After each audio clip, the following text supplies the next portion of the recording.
internet friends, my name is Catherine and I'm the human behind Creation Miss Couture. And in today's episode we are going to be exploring purples.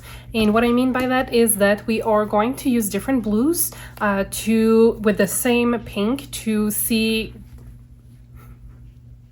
how it turns out, and we're going to see the final result at the end. So, let's get into it. Okay, so today we're going to have some fun and make purples. Why? Because I simply really enjoy purples. So since we're going to be swatching different type of purples we can create with different shades of blue, we're going to use our 10 gram mini skeins from Knitpick. So they are the stroll fingering weight. So it's a 75% superwash merino, 25% nylon. We are going to use deep magenta from Dharma Trading Co. as our main pink. So to create purples usually you need either a pink or red. So today we're going to use this deep magenta, and we are going to go with also bright aqua, blue steel, baby blue eyes, sapphire blue, dark navy, and delphinium blue over there. So today we are going to be working, instead of working with stock solution of 1%, because I just don't want to create 6 different stock solution for this, we are going to be working with the weight of goods. So what does it mean is, since we have 10 grams of fiber to dye, we're going to be using 0.10 gram of this to create a 1% depth of shade with the deep magenta, and we are going to be adding 0.10% depth of shade to this because we don't want to overpower the pink with the blue, because we all know that blue has a tendency to just overpower everything. So I want a 0.10% depth of shade on my skeins, which means that weight of good wise we're going to be measuring 0.01 gram for all of the blue. So it's going to be super fun. I will most likely be speeding up this portion of the video, but just know that I'm being very precise because I just want to be as precise as possible. So this is why I'm grabbing this mini scale here, because it goes to very small proportion. I can't put anything above 10 gram on this, where my other one I can go up to 500 grams. So I will grab my respirator and I'll be working on this. So here I'm just doing a little speed up of the process because it would just make for a very, very boring video. I've been having issue with this little scales, but I was able to get it to work in the end. However, I believe I need to switch the batteries in it, but yeah, that was fun. So I'm just measuring everything, making sure that everything is at the same weight, so that way we can have a good comparison for all the purple hues we are going to end up with at the end. So I'm adding 300 milliliters of tap water into each of my mason jar.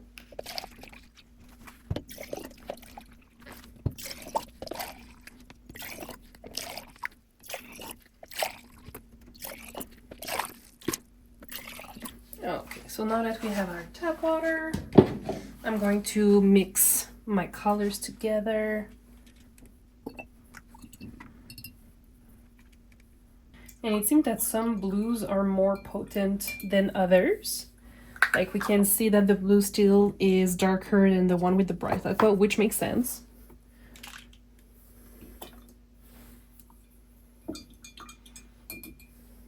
It's because bright aqua is pretty light and would probably have benefited from a little bit more dry powder.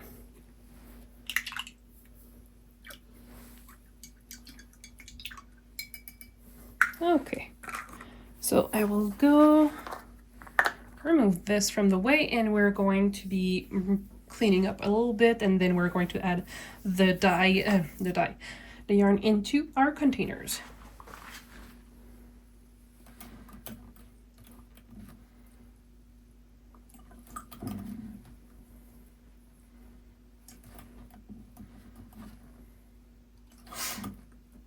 This one gives off raspberry color. So we'll see.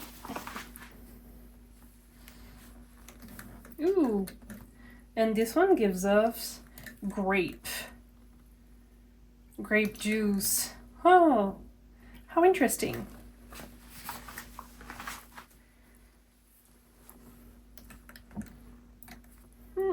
And this one is kind of in the middle of the raspberry and the grape juice. How interesting.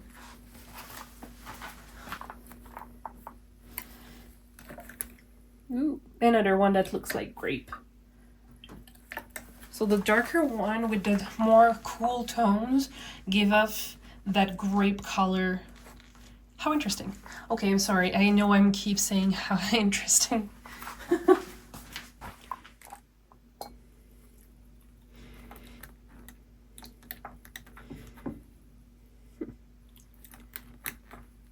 And you can see what I mean by the blue will be dominating more. So that's why I wanted to go with lower concentration of the weight of good to make sure that we would have still some of the pink in there and not just like a lighter shade of blue.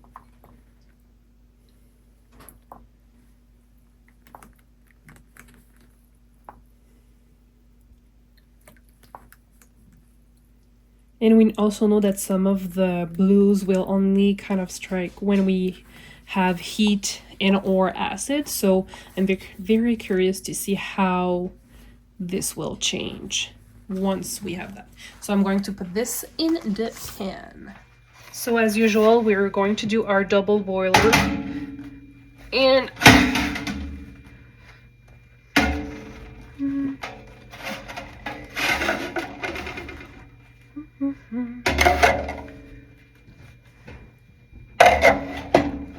so I'm going to add the water.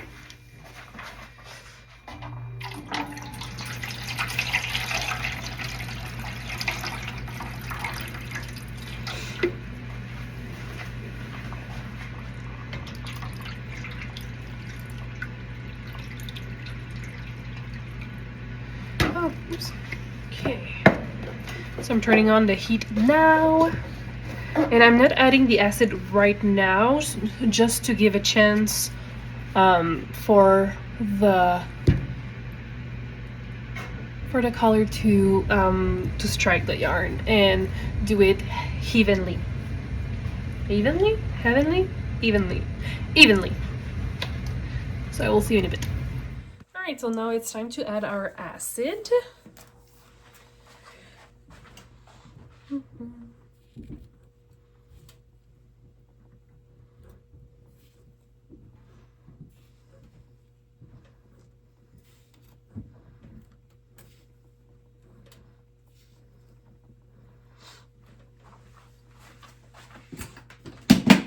So I don't add a whole lot of citric acid in those containers simply because it's just 10 grams of fiber, so we don't need that much.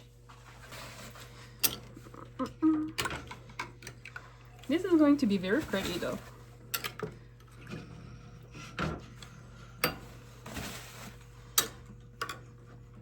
And we can already see that there is differences in the colors. It was a little harder to see it when it was just started to strike the yarn earlier, but now you can start to see. There's still some similarities between different shades of blue, but it's going to be a nice experimentation to see this.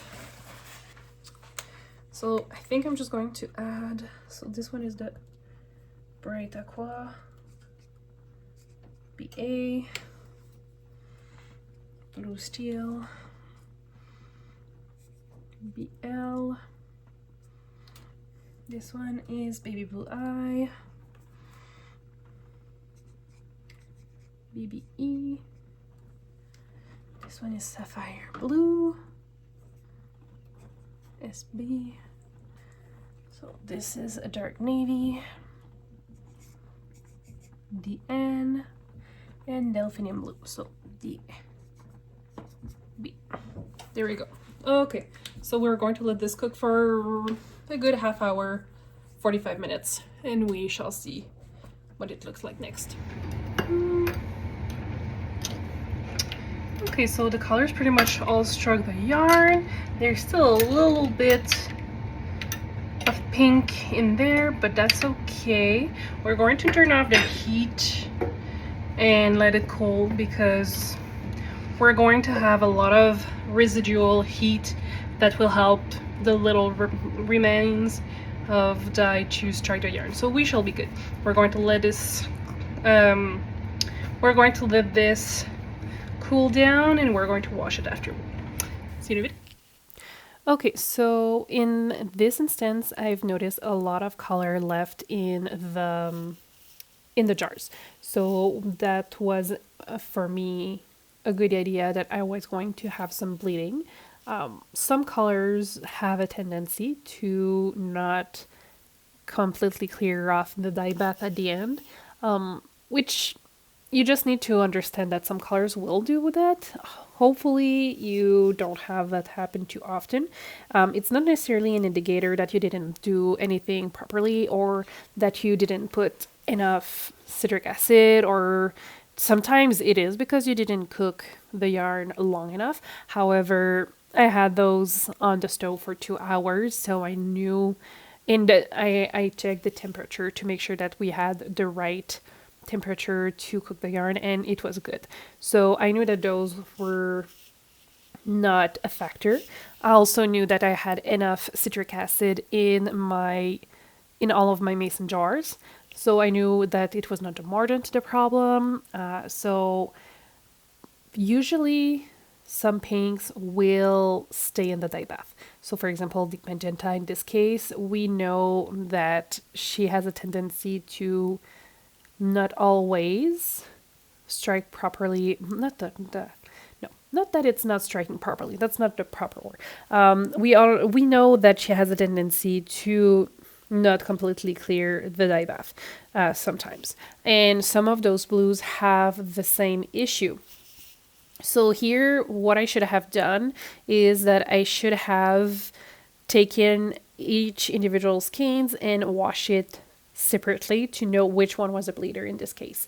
I have my doubt that dark navy is one of them, because I always have an issue with dark navy either bleeding or just not completely clearing the bath.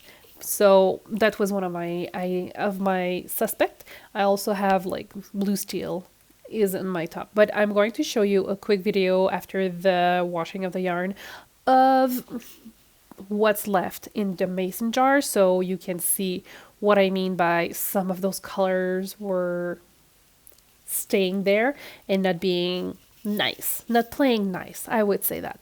So I was able to clear off the water at the end, which is what I want to do when I do yarn. So I'm never going to sell you a yarn that like is a super heavy bleeder.